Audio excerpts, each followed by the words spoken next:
All right, so if you've been watching my How to Get a Job series, we should have covered already writing a resume, cover letters, interviewing with HR, how to apply for jobs, how to dress for an interview, that type of stuff. At this point, hopefully, you have an actual interview coming up, and so you'll be needing this video, which is how to do an in person interview. There's three basic steps there's what to do before the interview, what to do during the interview, and what to do after the interview. So what to do during or before the interview is you'll want to prepare by looking at the job posting if you have it. If not, try to go off memory. But look up the basic skills you'll need for the job. So if it requires a specific skill, like artificial intelligence and computer programming, and you've done this before or you've studied it in school, look through your notes. Try to review the basics, but don't stress out about getting every detail. I'll cover in the next part of this video how to actually answer questions, but you don't need to know everything, and I'll explain that later. You'll also want to research the people you're interviewing with if you haven't already done so. So maybe you interviewed on the phone with one person and you have an in-person with 2 or 3 people. I would look them up. Look up their background, see where they've worked, see their education, see what their interests and hobbies are. This will help you out because you can ask more personalized questions during the interview. And then also, when you get ready for the interview, make sure you have all your clothes laid out the night before. Make sure you try to get at least 8 hours of sleep. Make sure you have your schedule laid out. So how are you going to get there? If you have to fly out to an interview, are you going to take a taxi? Do you take the subway? You're going to walk? Have everything laid out beforehand because there's nothing worse than being late to an interview. Also, before the interview, you want to come up with a list of questions. Easy questions right off the bat would be, if you're interviewing with one person or even 5 people, is asking each one of them, can you explain the culture at this company? The reason this is important is because even if you're doing something you really love and the company has a culture that you don't fit with, it's going to be really difficult to stay there long term. And so asking about the culture is a good, easy question to come up with. You can also come up with other questions that are more technical in nature. For example, if they didn't list on there what language they typically program in, or maybe you're wondering about what are the details of the job because the job description was very vague. This is the time to really get into the details, ask what it's like to work there, and really understand the job. Because it's not just you that's looking for a good fit, they're looking for a good fit as well. And so you want to make sure that both you're comfortable and the company itself is comfortable. So now for the actual interview. Again, be on time. When you're interviewing with somebody, typically you'll introduce yourself, or you'll have like a handshake introduction, like, hey, it's nice to meet you. It's just kind of light talk. But during the interview itself, you want to sit up straight. So you don't want to slouch like I basically do. But you want to sit up straight. You want to be attentive. You want to try to make eye contact fairly often, but you don't want to stare them down either. You want to smile. So no one likes to interview someone and you have a dead look on your face or you look unhappy. Even if you're really excited, but if you're not showing it, the interviewer's going to think, they don't seem like a good fit. I don't think they'll last very long.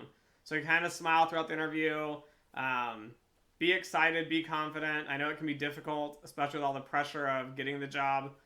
So try to make eye contact and sit up straight. All right, so during the interview process, they're going to ask you a variety of questions. Again, like I emphasized before, you want to prepare for it so you know what you're talking about. But I wouldn't stress too much about getting the exact correct answer. And the reason is many companies will actually ask you questions where there's not a correct answer. It's typically something that they're dealing with in their current job, or it's a problem you might come across on a regular basis. So the key to answering these questions is thinking out loud.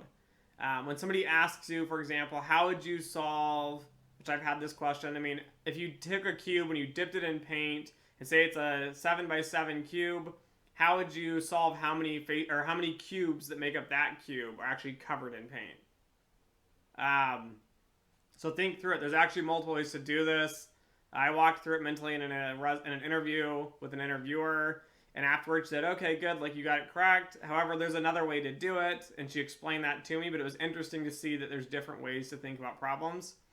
And so as long as you have the base understanding and knowledge to think through a problem, a company is generally going to be accepting of you if you can think through a process. So I would actually practice with a friend thinking out loud. So walking them through the steps of like, well, first I would calculate this, and there would be approximately this many, and then I would do this, this, and this, and kind of go through the steps. Also for the interview, they're going to ask you to walk you through your resume at the beginning. And this is more or less kind of like your elevator pitch, which I'll throw a link up here in the video on a past video I did on resume pitch and resume pitch examples. But I would be able to go through your resume quickly, like maybe a minute, 2 minutes, kind of walk through where you went to school, what are you currently working on? Maybe you've had work experience and now you're looking for a new job because, and have some reason ready. You need to be prepared to ask, why are you looking for this job? Why do you want this job, for example? After you've finished the interview, you'll probably stand up, shake their hands. I would thank everybody for their time. So I've had interviews where it's like 3 or 4 people. You might have an interview with just one person. But I would just thank them for their time. Say, hey, I really appreciate you taking the time to interview me. They'll thank you. Then you'll go on your way and you'll move on. So after the interview, though, after you've kind of gone through all the process, you've answered the questions, hopefully you think it went well, but you never know. There's the after interview steps. So you want to make sure that you write a thank you email at least to the person that was like the hiring manager, so the person you'd be working for. Write an email, thank them for their time. I really liked the company because X, Y, and Z. If you didn't like the company, I would still write a thank you letter. I wouldn't lie and say I liked the company. I'd just put, hey, I really appreciate you taking an hour to interview me. After the interview, I'd also write a list of pros and cons about the job. So I know it can get exciting sometimes when you're switching jobs. It looks amazing. But I would take the time after the interview to write down a pros and cons list. Like, why is this job so great?